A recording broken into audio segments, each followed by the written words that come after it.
महिन्याचे तुम्ही 3 किलोमीटर जाता, दररोज पायी पायी जात जा, पायी पायी येत जा, तर आम्हाला एसटीत सुद्धा घेतली नाही, कोणीच घेत नाही. तर सगळे कंडक्टर म्हणतात तुम्ही दररोज पायी पायी यायचं, तुम्ही काय पास तुम्हाला फुकाटच येत म्हणतात. आम्ही 5 वापर एसटीने येण्यासाठीच करतो ना, नुसता ठेवू शोकेस म्हणून ठेवती नाही ना. कोण कंडक्टर आहे? हे सगळे तसेच, एकच नाही, आम्ही एकाच नाव नाही घेतली, सगळे तसेच, ड्रायव्हर सुद्धा तसेच आहेत. काय बोलतात ते? आम्हाला म्हणतात पायी पायी येत जा, फुकट येता तुम्ही, असे बोलतात. हा. तुझं नाव काय दीदी? पायली रमण सोनवणे. तुझं गाव कुठलं आणि कुठून येते तू? मांजरने येते, सरस्वती विद्यालय उदापूर. तुम्हाला सर्वांनाच गाडी थांबत नाही का? काय म्हणते दीदी? दोन एसटी असून सुद्धा उपयोग नाही त्यांचा. आम्हाला म्हणजे पहिले एसटी थांबतच नाही, गुरुवारची तर थांबतच नाही, आणि थांबली तरी 2-3 पोरं घेणार का लगेच निघून जाती. दुसरी एसटी सुद्धा 2-3 पोरं घेणार का लगेच निघून जाती. बाकीच्यांनी काय करायचं? शाळेत लेट गेलं तर आम्हाला मागलं लेट का आले म्हणून तुम्ही मानतानावरून येताना तुम्हाला पाय पाय नाही येत आहेत का? आमचे सकाळचे क्लास असतात, आम्हाला क्लास मध्ये गेला पण उशीर होतो, परत शिक्षक गेलं बोलतात, आमचे क्लास बुडतात, मग आमचं किती नुकसान होतं याच्यामध्ये सगळं.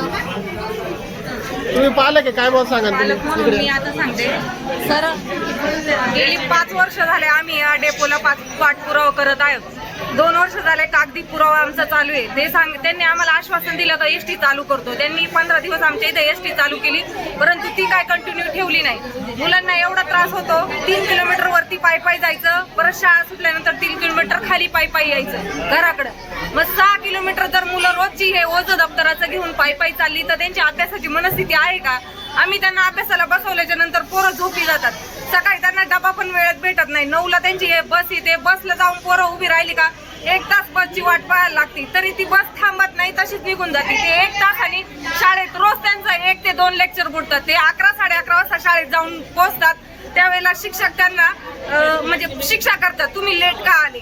पहिली गोष्ट ती शिक्षा केल्याचा त्यांना मनस्ताप, दुसरी गोष्ट एसटी थांबली नाही, तिसरी गोष्ट त्यांना पायी पायी रोज 6 किलोमीटर येणं जाणे.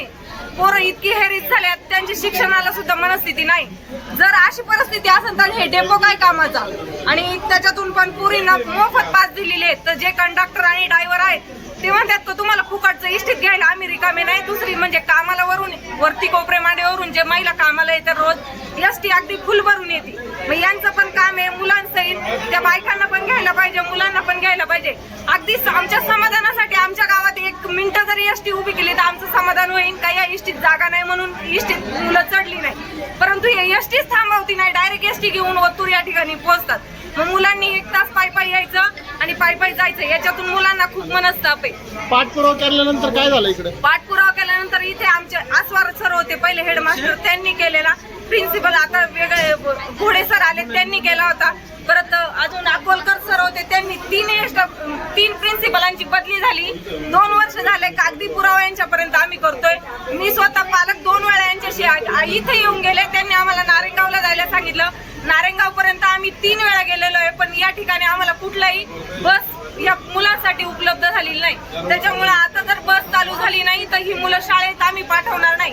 नाहीतर ही एसटी मांजरणे या गावातून वरती सुद्धा जाऊन देणार नाही. कोपरे मांडे मुथळणे या ठिकाणी सुद्धा ही बस आम्ही बंद करून टाकू पूर्णपणे. रस्ता रोको करा. हा, रस्ता रोको आंदोलन होऊ शकतं. कारण एका बस द्यायला यांना मान्यच आहे, कारण मुलं ही 85 मुलं आहेत आमच्या मांजरणे गावातून. मांजरणे ते साबरवाडी 85 मुलं जर एका बसला असतील तर यांना बस चालू करायला प्रॉब्लेम काय? चालूच करायला पाहिजे ना यांनी बस.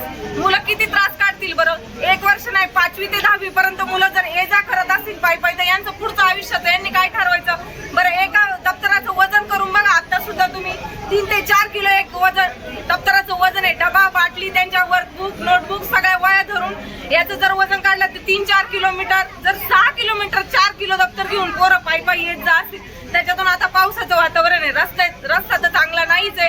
रस्त्याबाबत बोलायला काही ठेवलेलंच नाही. रस्ता आमचा कधी नीट होऊ शकत नाही. सरपंच कोण आहे तुमचे? सरपंच आमचे आता सविताताई नंदकुमार ठोसर या आहेत, त्या आमच्या सोबत आहे. त्यांना घेऊनच आम्ही या सगळ्याचा पाठपुरावा केलेला आहे, परंतु आम्हाला कोणत्याही प्रकारचं समाधान भेटलं नाही. आम्ही उद्या मांजरणे या ठिकाणून बस वरती किंवा खाली येऊ देणार नाही. आमच्या मुलांसाठी बस चालू झालीच पाहिजे. अजून कोण पालक आहेत? आम्हाला 3 दिवस सांगतात ते तुम्हाला सोमवारपासून बस येईल, पण आम्हाला काही बस आलेली नाही. सोमवार गेला, मंगळवार गेला, बुधवार गेला, गुरुवार गेला. नाही. काय चाललंय हे डेपोचं? अशा दिवस बस महिना होत आले, अजून सुद्धा आम्हाला बस आलेली नाही.